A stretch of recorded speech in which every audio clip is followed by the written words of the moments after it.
I have your address as Columbus. That's correct, sir. You're not eligible to take a comment tonight. You need to be a resident of Miami County. Very good, sir. Enjoy your day. No, that is not right. I sued you and you were to remove the residency requirements as per the lawsuit. Removed from non-public. Residency requirements are removed as per my lawsuit. Do they know what they're doing? No, they really don't. Thank you, gentlemen. My name is Tom Leonard. I do reside in Columbus, Ohio. So what the heck am I doing out here in Piqua? Well, for 10 years, I was a professor of city and regional planning at the Ohio State University. I am currently a Democratic nominee for Congress to represent Ohio's 15th Congressional District, which includes the city of Piqua.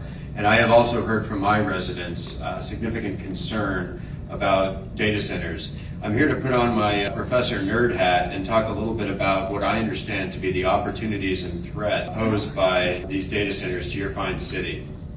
When communities zone for light industrial and look at the shiny brochure, here are some of the highlights.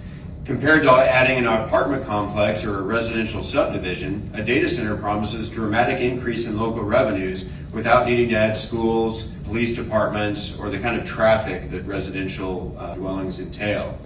They can also provide communities with fiber optic internet and power infrastructure upgrades, something that I know that communities like Piqua are in eager need of. And unlike traditional industrial development, they also promise low environmental impact, at least in theory.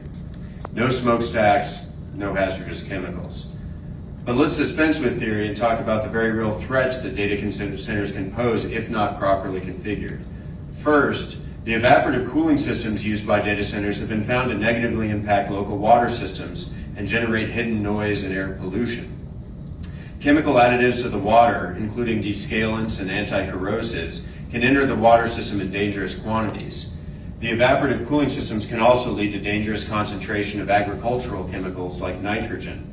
The water evaporates off and the nitrogen stays in seeds.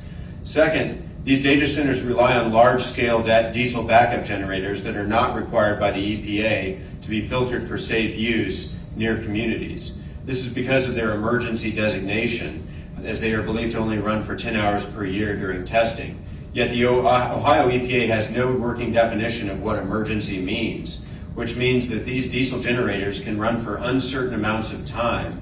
And what my residents in Hilliard see in their data center in their backyard is 158 diesel generators that only have Tier 2 emissions filters on them, rather than the Tier 4 standards that provide 90% emissions control. So what that means is that should a unspecified emergency take place, dozens and dozens of diesel generators could be cranking day and night at these sites. Third, in addition to the toxic fumes that Tier 2 diesel generators threaten, these data centers have finite lifespans.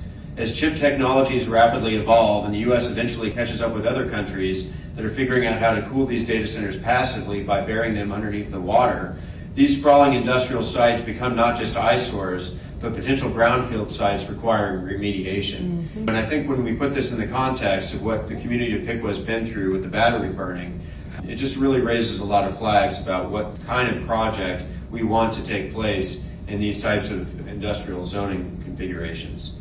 Lastly, and this one hits really close for me, is whether or not this is going to truly bring economic opportunity for the people of Piqua and Miami County. A 600-acre light industrial development that only generates 50 full-time jobs, I think raises real red flags. Even that optimistic projection is a fraction of the thousands of jobs that we would expect if a 600-acre light industrial manufacturing opportunity were to go into place. If you're going to trade the beautiful rural landscapes that surround Piqua for a project that is being sold as valuable investment, I would urge you to press for a project that creates real opportunity for the people of this community. Oh, right on.